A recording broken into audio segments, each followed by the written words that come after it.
Hi, my name's Simon Story and I'm in a ministry of pastor role in Alberton. I have a wife and 2 kids, and I actually love adventures. I love heading out into nature, often running, but any kind of adventure gets me a little bit excited. And I want to talk to you about adventures, having an adventurous culture, and how that is important in your church community. Some of you might be thinking, Sunday worship or being missionally vibrant, how does that have anything to do with an adventurous culture, being courageous? Some of you may think straight away, well, that's exactly what we need. Where others of you might be wondering, what could an adventurous culture actually mean? And could that mean change and worry and stress?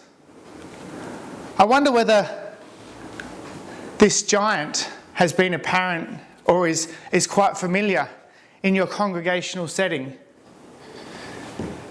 A giant of tired, weary people. The question of how? What would we do? Where would we go from here? And who would help?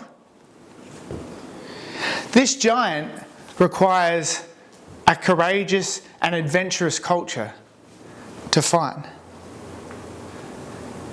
My local context had a giant too as I began my ministry work.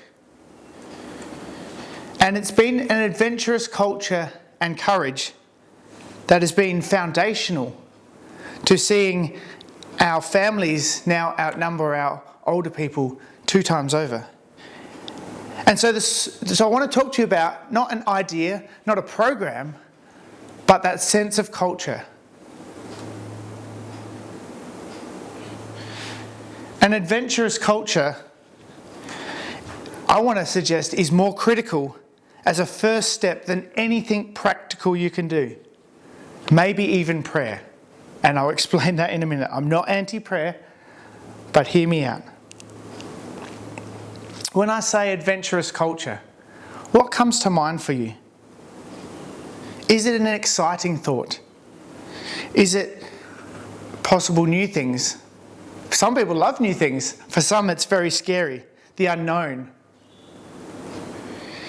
In my congregational setting, we used a book about a couple of adventurers, well-known adventurers. The book's called Canoeing the Mountains. And let me just set the story. There's these adventurers, if you hadn't heard about them, Lewis and Clark from 1803.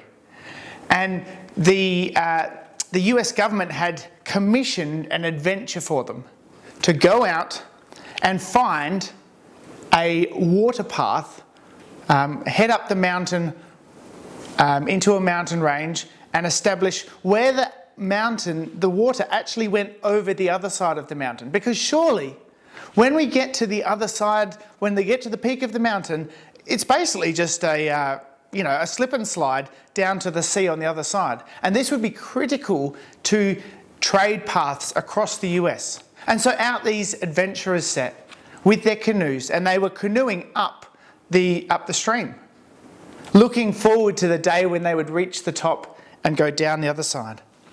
And do you know what they found? They found the snowy mountains. A bunch of rocks in the way.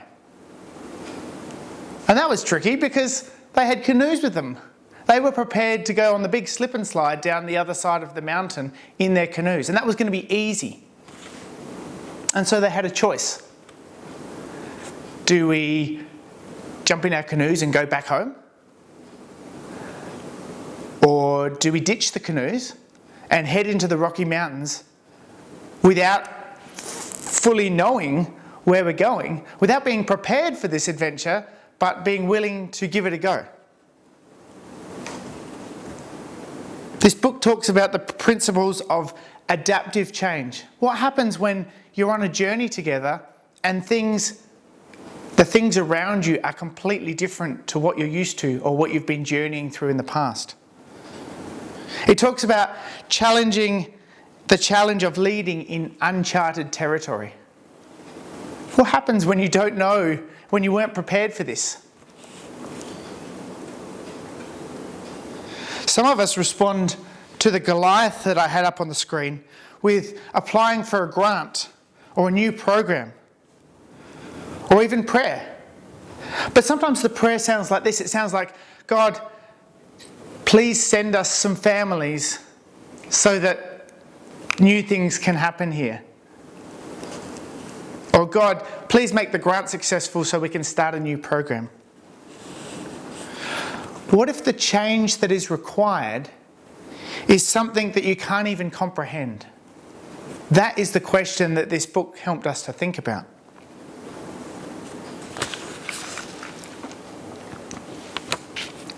What are these? These are baby chinos. Possibly, or they've been voted as Adelaide's best baby chinos, and they're possibly Australia's best baby chinos. And let me tell you why I've got them on the screen. You see, in my context, my wife had a real passion to connect with our preschool families in our community. And one of the key aspects of a couple of a week community cafe that she wanted to run was these creative baby chinos, creating a sense of effort and love put into a little piece of joy for a child in our community. But the funny thing is, as we were talking to church council about the idea of a cafe or the concept and this kind of hallmark thing that it might be known for, we first had to explain what a baby chino was to some of our church councillors. You see, what has become a special part of people's connection to our community cafe was something that some of our church councillors didn't even know existed. And so I use that as an example to show that sometimes for renewal, for stepping out in faith, for heading on an adventure together to happen, we have to go places we've never heard about or never known. And that's challenging. Sometimes we get to the point where we have to ask, what if the change that is required is something we can't even comprehend? And that is tricky, but we might be in a moment where it is a change or die scenario. And sometimes we choose not to change, not realising that that is choosing the alternative. And so the challenge here is not to come up with a new program or something that might be successful, but to grow an adventurous spirit, to grow an adventurous culture. And this is something that becomes ingrained and it becomes part of the DNA. That's why I use the word culture. And so I want to talk very briefly about what it would look like to have an adventurous culture, for that to become part of the church's DNA. And here are the things that I believe are essential to growing an adventurous culture. There's a preparation required, a willingness to assess reality. Where are we? What have we got? What have we got to work with? And what property do we have? What opportunities in our community? Who is our demographic around us? These are really important questions to begin with. There's a role in discernment. The missional direction or just being open to renewal in whatever form. Sometimes we start thinking about an adventurous culture and we don't really know where we're going, and that's okay. The most critical part is the adventurous culture, and as we spend time discerning, we can actually get to know the heart of God for our community. And as you're on that adventure together, you begin to narrow down what it is that God is calling you to in your specific location. And that becomes, the clearer you are with that, the better in due time. I would say being mission-led is really critical. That we hold the mission tightly, the sense of what we are called to, and the methods loosely. We can ask, does X, Y, Z, whatever we're thinking of, whatever we're planning, the method actually help us to achieve the mission? We need an openness to change and to follow. Not blindly follow, but being willing to follow and not fully understand. And being willing to try and fail, because that's part of an adventurous journey. I think empowering young leaders, if you have some in your community, is crucial. Finding ways to encourage them, mentor them, and see the next generation of leaders come through and be encouraged in the church, that they have a belonging and a place. And you'll be glad to hear this prayer. I haven't thrown prayer out. It's just that prayer sounds different in an adventurous culture environment. When, as a church community, you are seeking God's adventure, then there is prayer for wisdom and unity amongst the changes and transition. A prayer for provision of people, of tools, of resources that are in line with the mission that you sense that God is calling you to. And so prayer takes on a new focus. It's not that prayer before wasn't important, it's just that prayer becomes focused to a renewal, God's renewing work in the congregation. An adventurous culture and courage was my congregation's greatest gift to me as a leader. It was a permission-giving position where they were ready to come on adventure. And they didn't know what it looked like, and it was going to be scary. They said that, but they were willing to give it a shot. Because the other choice was to slowly die. And they acknowledged that they had to make a choice. Together, we honour the past. Or in my context, we have honoured the past. We've looked to the future. And graciously, we've made some mistakes together. And they are key to moving forward, I think.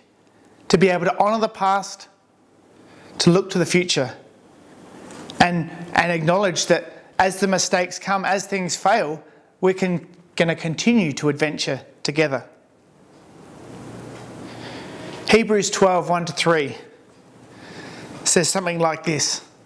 Therefore, since we have been surrounded by such a great cloud of witnesses. And chapter 11, because it has a therefore, is a reminder of the faith of Abraham and Moses. And then it lists all the Israelite heroes.